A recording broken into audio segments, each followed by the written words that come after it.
Na svetu obstajajo skupnosti, ki so zelo drugačne od tistih, na katere smo navajeni. Namesto redne službe, supermarketov, betonskih hiš in sodobnih vozil, obstajajo skupnosti, ki se zanašajo le na lov, nabiranje hrane in tradicije, ki so jim jih predali njihovi predniki.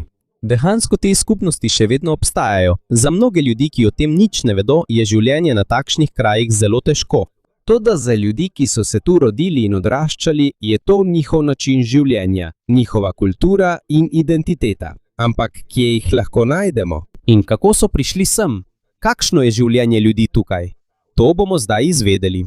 Številka 10. Skupnosti Hadza v Tanzaniji, blizu jezera Eyasi v severni Tanzaniji, živijo Hadza, ena redkih preostalih skupin na svetu, ki še vedno velik del svoje hrane pridobivajo z lovom in nabiralništvom v gozdu. Ne živijo v eni stalni vasi. Običajno oblikujejo majhne tabore in se preselijo, ko v okolici zmanjka vode in hrane. En tabor lahko sestavlja le nekaj družin, zgradijo preprosta zavetja iz vej in suhe trave. Ker to niso stalne hiše, se lahko hitro preselijo, kadar je to potrebno. Ocenjuje se, da je skupno število Hadza nekaj več kot 1000, vendar danes vsi med njimi ne živijo več povsem tradicionalno. Nekateri že hodijo v šolo, uporabljajo mobilne telefone, delajo ali trgujejo v bližnjih mestih. Kljub temu pa še vedno obstajajo skupine, ki se še naprej zanašajo na lov in nabiranje divje hrane. Moški lovci običajno uporabljajo ročno izdelan lok in puščice. Nekatere puščice so premazane s trupom iz rastlin, da lažje ulovijo žival, ki jo lovijo. Medtem pa ženske večinoma nabirajo divje sadje, jagodičevje, korenine in gomolje. To so rastline, ki rastejo pod zemljo in jih je mogoče izkopati ter pojesti. Pomembni so jim tudi sadež baobaba in divji med. Da bi dobili med, morajo najprej poiskati gnezdo čebel. Včasih jim pomaga ptica, imenovana veliki medovod. Ptič oddaja zvoke in vodi ljudi do drevesa, kjer je gnezdo. Ko ga najdejo, Hadza uporabljajo dim, da pomirijo ali odženejo čebele. Nato odprejo del drevesa, da vzamejo med, preostali čebeli vosek pa lahko poje medovod. Hadza prav tako običajno ne kopičijo veliko hrane ali stvari. Ko lovec ujame veliko žival, jo pogosto razdelijo in si jo delijo s člani tabora. Deljenje je pomembno, ker ni zagotovila, da bo vsak dan vsak človek ujel dovolj hrane, toda to ne pomeni, da nimajo težav. Postopoma se zmanjšujejo območja, kjer so včasih lovili, zaradi širjenja kmetijskih zemljišč, reje živali, gradnje cest in prihoda drugih skupnosti. Zaradi tega se Hadza soočajo s težko izbiro. Kako lahko zaščitijo svojo zemljo in kulturo, medtem ko se jim sodobni svet vse bolj približuje? Nekateri želijo ostati zvesti tradicionalnemu načinu življenja, drugi pa vidijo vrednost v šoli, zdravstveni oskrbi, stalnem domu in redni zaposlitvi. Številka 9. Asaro norci iz Papue Nove Gvineje. V vzhodnem višavju Papue Nove Gvineje obstaja skupnost, ki je znana po svojih strašljivih maskah. Imenujejo jih Asaro norci. Ko imajo kulturne nastope, si moški prekrijejo telo z belo glino ali blatom. Nato si nadenejo velike maske z globokimi očmi, dolgimi ušesi, nenavadnim nosom in odprtimi usti. Maske so namenoma nenavadnega videza. Nekatere so videti kot duhovi, druge pa kot bitja, ki niso človeška. Počasi hodijo, sklonjeni in z iztegnjenimi prsti. Zaradi tega so še bolj videti kot bitja, ki so vstala iz zemlje. Obstaja znana zgodba o izvoru te tradicije. Po legendi so njihovi predniki izgubili v bitki in so se skrili blizu reke Asaro. Ko so prišli ven, so bila njihova telesa prekrita z bledo glino. Ko so jih njihovi sovražniki zagledali, so mislili, da so duhovi. Zato so prestrašeni sovražniki zbežali in zapustili kraj. Vendar je pomembno poudariti, da je to le legenda in ne zanesljiv zgodovinski zapis. Po raziskavah antropologov obstaja veliko različnih različic zgodb o izvoru blatnih mož. To pomeni, da je težko dokazati, da se je slavna zgodba o bojevnikih, ki so se skrivali v reki, resnično zgodila. Študija je tudi pokazala, da je bolj podrobna oblika nastopa blatnih mož, ki jo vidimo danes, verjetno nastala kasneje. V 20. stoletju, leta 1957, so njihov kostum predstavili na kmetijskem sejmu v vzhodnem višavju. Tukaj so postale bolj prepoznavne velike glinene maske, belo pobarvana telesa in počasni gibi, ki so postali zaščitni znak njihovega nastopa. Goste glinene maske se prav tako ne nanašajo neposredno na obraz. Najprej jih naredijo kot lovčeno čelado. Glino oblikujejo na okvirju in jo pustijo, da se posuši, dokler ne postane trda. V masko naredijo luknje, da lahko oseba v notranjosti vidi in diha. Vsaka maska ima drugačen dizajn, vsaka maska je edinstvena. Maski lahko dodajo ostre zobe, rogove, školjke, rastlinska vlakna ali dolga ušesa. Ker je maska težka, jo je treba previdno nositi. Ni lahko videti okolice in gibanje glave je prav tako omejeno. Danes se ta tradicija prikazuje na kulturnih festivalih in obiskovalcem, ki prihajajo v Papua Novo Gvinejo. Čeprav zaslužijo s turizmom, to ne pomeni, da je to le kostum za strašenje turistov. Za skupnost je to postal simbol njihovega kraja in kulture. Zgodba o Asaro Medmen tudi prikazuje, kako se lahko tradicija sčasoma spremeni. Morda se je to začelo kot preprost način prekrivanja telesa. Nato so temu dodali še velike maske, nenavadne gibe, legende in kulturne nastope. In skozi leta je nekdanja lokalna tradicija postala ena najbolj prepoznavnih podob Papue Nove Gvineje. Številka 8. Severnomongolski pastirji iz severnih jelenov. V hladnih gozdovih severne Mongolije, blizu Sibirije, živi majhna skupina imenovana Duha ali Caatan. Le še nekaj 100 ljudi pripada tej skupnosti. Živijo v šotorih v obliki stožca in se selijo skupaj s svojimi severnimi jeleni.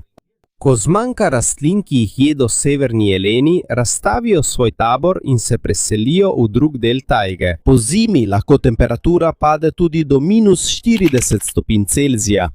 Severnih jelenov ne redijo predvsem za zakol. Uporabljajo jih kot prevozno sredstvo v gozdu, za pridobivanje mleka in kot pomočnike v vsakdanjem življenju. Že od otroštva učijo otroke, kako hraniti in jahati severne jelene, toda njihovo življenje je težko. V oddaljenih taborih ni rednih šol, zato morajo nekateri otroci več mesecev ostati v internatu. Na njihov način življenja vplivajo tudi bolezni severnih jelenov, podnebne spremembe, rudarjenje, turizem in izguba njihove tradicionalne zemlje. Ko izgubijo svoje severne jelene, ne izgubijo le svojega preživetja, lahko izgubijo tudi kulturo, ki jih že dolgo povezuje z gozdom. Številka 7. Torajanske vasi v Indoneziji. V gorah južnega Sulawesija v Indoneziji se nahaja Tana Toraja. Tukaj pokojnika ne pokopljejo vedno takoj po smrti. Telo lahko ostane v hiši več mesecev ali celo let, medtem ko družina zbira sredstva in se pripravlja na pogreb. Pokojnika najprej imenujejo Tomakula, kar pomeni oseba, ki je bolna. Družina še vedno govori z njim in mu prinaša hrano kot del svoje tradicije. To ne pomeni, da verjamejo, da je telo še živo. Zanje je smrt dolg proces, preden duh dokončno odide. Pogreb v Tana Toraji je drag, saj lahko traja več dni in se ga udeleži veliko sorodnikov. Del nekaterih obredov je tudi darovanje prašičev in vodnih bivolov. Po pogrebu položijo krsto v jamo ali v luknjo, izklesano v pobočje gore. Pred nekaterimi grobovi lahko vidimo kipce imenovane Tao Taon, ki predstavljajo pokojnika. Obstaja tudi obred imenovan Manene. Pri tem obredu nekatere družine vzamejo posmrtne ostanke svojih prednikov iz groba, očistijo jih in oblečajo v nova oblačila. Za ljudi od zunaj je to morda strašljivo, toda za Torajance je to način izkazovanja spoštovanja in ohranjanja povezave z njihovimi preminulimi sorodniki. Številka 6. Morske vasi Sama Sama Bajav. Na morjih južnih Filipinov, Malezije in Indonezije živijo Sama Sama Bajav. Znani so kot morski nomadi, saj je veliko njihovih prednikov živelo na čolnih in so bili odvisni od morja za preživetje. Danes mnogi med njimi živijo v lesenih hišah, ki stojijo na vodi. V nekaterih vaseh ni običajnih cest. Za premikanje med hišami, šolo ali tržnico uporabljajo lesene mostove in čolne. Veliko otrok se zgodaj nauči plavati. Odrasli potapljači pa lovijo ribe s preprostimi potapljaškimi očali, sulico in lokom. Nekateri izkušeni potapljači lahko ostanejo pod vodo več minut brez jeklenke s kisikom. Leta 2018 je raziskava pokazala, da je povprečna vranica nekaterih padjav približno 50% večja kot pri bližnjih kopenskih prebivalcih. Vranica telesu pomaga sproščati več rdečih krvničk med potapljanjem. To kaže, da se je njihovo telo morda postopoma prilagodilo skozi številne generacije potapljanja. Vendar to ne pomeni, da lahko dihajo pod vodo. Še vedno se lahko utopijo, izgubijo zavest ali imajo težave s sluhom. Zaradi pritiska se veliko pripadnikov badjav sooča z revščino, diskriminacijo, pomanjkanjem dostopa do šolanja in zdravstvenega varstva ter težavami z državljanstvom.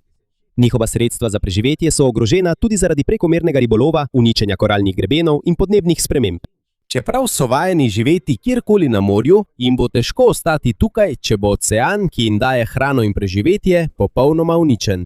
Številka 5. Plavajoča skupnost Makoko. V Lagosu v Nigeriji obstaja velika skupnost, ki stoji na laguni, imenuje se Makoko. Veliko hiš tukaj je narejenih iz lesa in stojijo na visokih koljih. Namesto cest in vozil prebivalci uporabljajo čolne, da gredo v šolo, na tržnico, v službo ali k sosedom domov. Natančno število prebivalcev Makoka ni znano.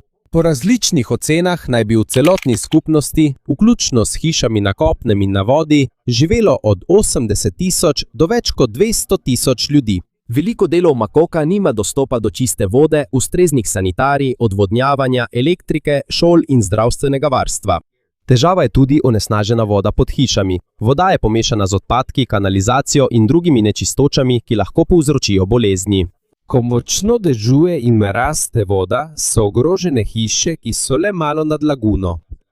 Ribolov, izdelava čolnov, obdelava lesa in mala podjetja so glavni viri preživetja za številne družine. Njihova bivališča so že dolgo ogrožena zaradi rušitev. Leta 2012 so oblasti porušile nekatere dele Makoka, potem ko so prebivalcem izročile kratko obvestilo o izselitvi. Številne družine so ostale brez doma. Ponovno so začeli z obsežnimi rušitvami decembra 2025.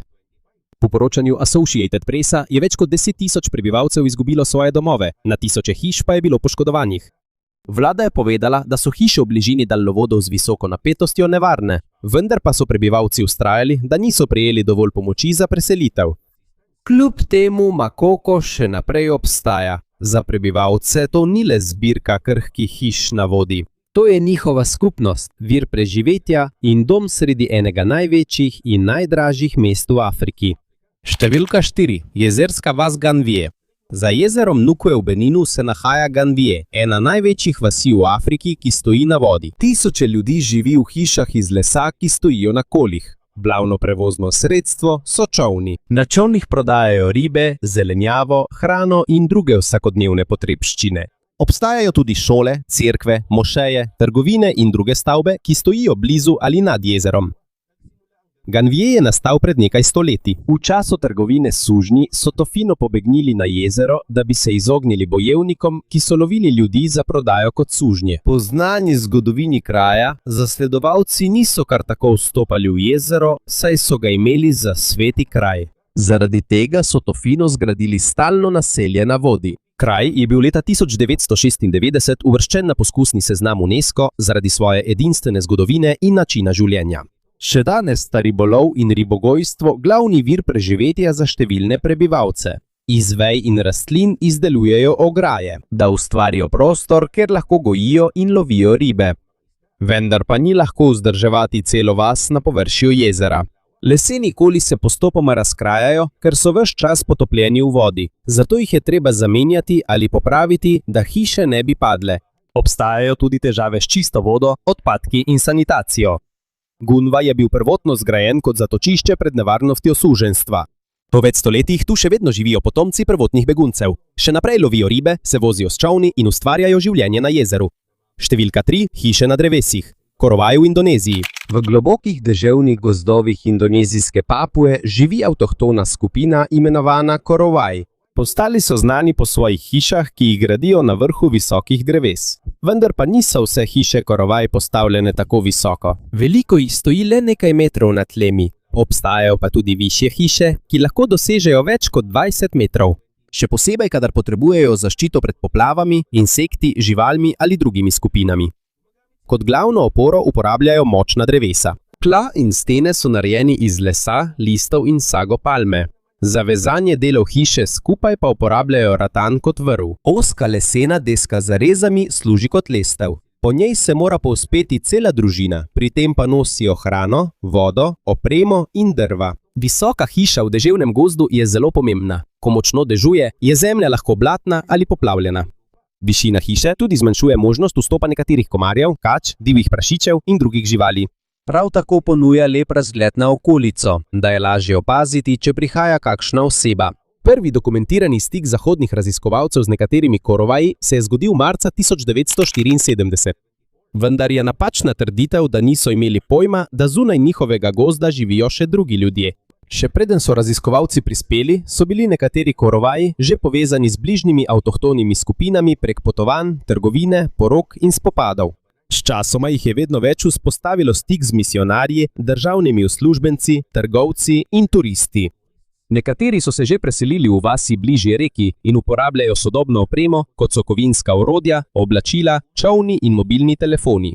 Nekateri še vedno gradijo tradicionalne hiše na drevesih, vendar so nekatere izmed zelo visokih hiš, ki jih prikazujejo v dokumentarcih, zgrajene tudi za turizem ali snemanje filmov. Zato ni prav reči, da celotna skupnost korovej še vedno stalno živi 30 metrov nad tlemi. Vendar pa je njihovo znanje o gradnji trdnih hiš, ki jih izdelujejo samo z materiali iz deževnega gozda, resnično.